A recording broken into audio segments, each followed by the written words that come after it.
could be a Category 4 landfall. Yes, if you're just joining us, Harvey is a Category 4, 130 miles per hour. We were watching a situation earlier, about an hour and a half ago, outbound traffic, people getting away. We have some good news to report to you that we do not have that densely populated traffic map that we had before. So hopefully that traffic has loosened up because, again, guys, it's game time. These winds here already in Corpus Christi at the Naval Air Station have gusted to 79 miles an hour out over the bay. All right, so 79 miles per hour. The highest gust so far that I've seen is Port Aransas at 90 miles per hour. And remember, we have not gotten into the eye wall. So Brian Norcross, going from these outer bands into that eye wall, is there a way to describe it? Well, each band, as you get closer to the hurricane, generally gets stronger, Jim. And as hurricanes get stronger themselves and more of the energy is concentrated in the center, you do get some weakening in some of those gaps outside, and that's what's happened there in Corpus Christi. You're just in a generally weaker area, as windy as it is.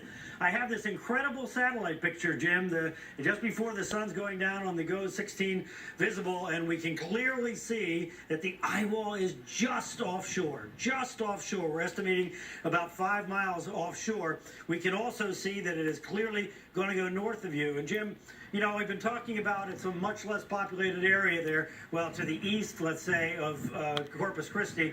But we have to add that there are towns there.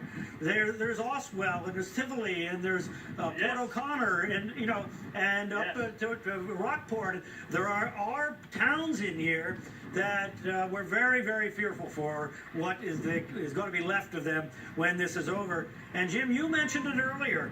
This storm is going in the direction of Victoria. And Victoria, if you've never been to Victoria, Texas, it's got beautiful historic buildings there that no doubt came after the great hurricane of 1886 to the first part of the 20th century, the late 19th century. And in 1886, a Category 4 hurricane came on almost exactly this track. And that was the hurricane that took out the city of Indianola finally, which was right below Port Lavaca here. And they just forgot the city. It's kind of a ghost area now. And they moved the capital of the county to Port Lavaca. Jim, take a look at the enhanced radar here. And you can see there's the eye wall just offshore. And I can kind of move it around so you can see if I go in here. They're just offshore, so they are just about to get it. But looking at the bands, I mean, right on the coast, hopefully nobody is on the coast there. I mean, that's all we can say, right? Looking at the bands, yeah, here's Corpus Christi. There's the weaker, generally weaker band that you're in right now. And here's the strong one between, well, right at Port Aransas, actually. So Port Aransas, those winds, no doubt, for that next band in. And then there's the eye wall. So that's the architecture of the thing as you go in toward the center.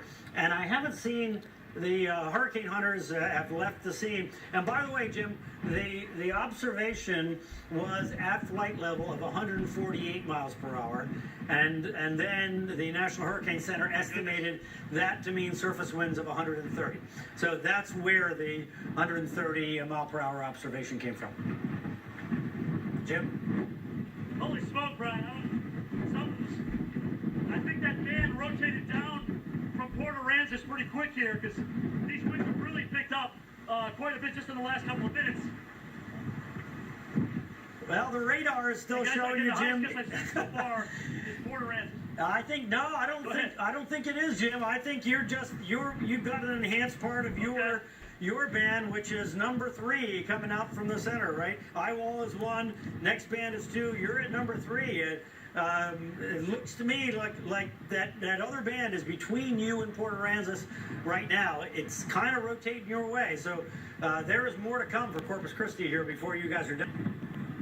Yeah, I mean, even if we don't get the 125 or 130, a 90 would not surprise me. We've had that at Port Aransas already. They're going to take a little bit more of the wall potentially, like you mentioned, Rockport, certainly Port O'Connor, and eventually up toward Victoria. That's where this thing is heading. A lot of strong words to get people out of harm's way today, Brian. I also heard this morning. Now, that was up this morning. I don't know what happened during a good part of the day, but they were very concerned that a lot of people in these coastal counties did not heed the evacuation.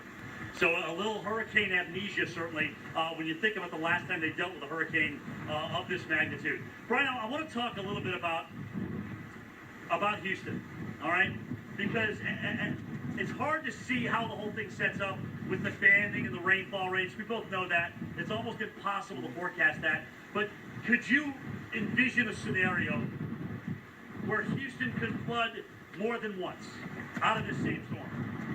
Yeah, so we have multiple parts of this storm, right? First one here is the hurricane, and it's these very strong, energetic bands coming in, and it really is unforecastable exactly where they're going to set up.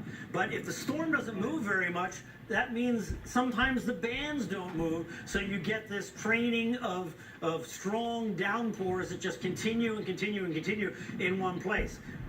Right today, where the severe weather in those bands has shown up is more in Brazoria County, which is closer, it's a little bit to the west of Houston, down the coast toward you from Houston just a little bit.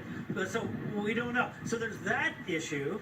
And then as the hurricane goes ashore and weakens over the land and the moisture kind of spreads out and then maybe drifts a little bit one way or the other, the continuous rain over the days on top of saturated ground, you have two different kinds of rain events, and that's why it's impossible really to know where the totals are going to be the highest.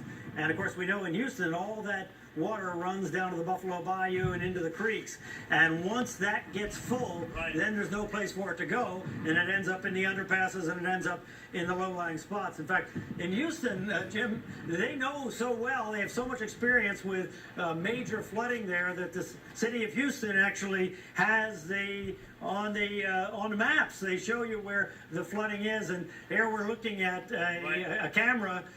Looks like one of the freeways there in Houston, heavy rain and slow traffic, and we've seen it over and over again in flat as a pancake Houston, that once it starts flooding, there is just no place for the water to go. Once the bayou fills up and the creeks fill up, there is no place for the water to go. In fact, it looks like there may be, I can't tell, it looks like one side of the freeway isn't going, is it? Or barely going.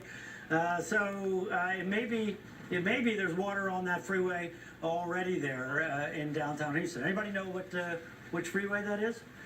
But in any case, we see one of those bands over top of Houston right now, Jim. All right, so that'll have to be something we'll have to watch in Houston. And you mentioned that too, Brian, about they have their own kind of flood control area. They have a ton of water gauges, several dozen of those, in fact. And Jeff Lindner is the meteorologist up there. He does a wonderful job. He's been talking to us all week. And just to express his tone, I'll never forget hearing what he said. He said, "You know what, Jim? Yes, we had Allison, but I don't think we've had anything like this. It boggles the mind. It's unthinkable rainfall rates. It's a prolonged event. We just don't know how long it's going to last. And that's what gave me the idea. I just thought, potentially Houston could flood multiple times. But like Brian said, guys, it's unforecastable to know exactly where these bands set up. But where they do set up and they don't move, it's going to be a huge problem through here. It's really interesting. I've been walking down this little area here in this little middle island, and it's really interesting. When you hit different spots of it, you just get hammered by the wind. Like right here. Right here, I'm getting absolutely hammered by the wind. You walk down there, not so much. I wonder if we're starting to get maybe a little change in the wind direction and the influence a little bit by the big buildings here, the Omni, certainly where we're standing out in front of.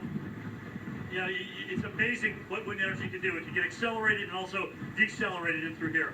Again, guys, if you're just joining us or if you've been with us for a while, we were talking earlier about the traffic on Interstate 37. That goes out of Corpus Christi up to the north and west.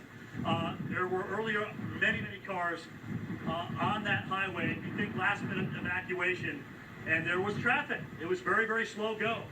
So we were very concerned about this thing coming ashore and potentially getting into the part of that traffic. And the good news is that traffic's been alleviated at this point, and we're doing much better off. Again, guys, Some of the strongest winds up toward Port Aransas hit 90 miles per hour. We have had reports of power poles that have blown over up that way along the coastal island. There's a lot of water coming in, a lot of wave action. The good news here where we are for Corpus Christi Bay and Nueces Bay is at least right now the winds have been almost paralleling the bay with the direction that we're in. And with a storm going to our north, that is going to bring the wind out of the northwest. Now, what's going to be interesting about that, Brian, is that going to bring us a little bit more water?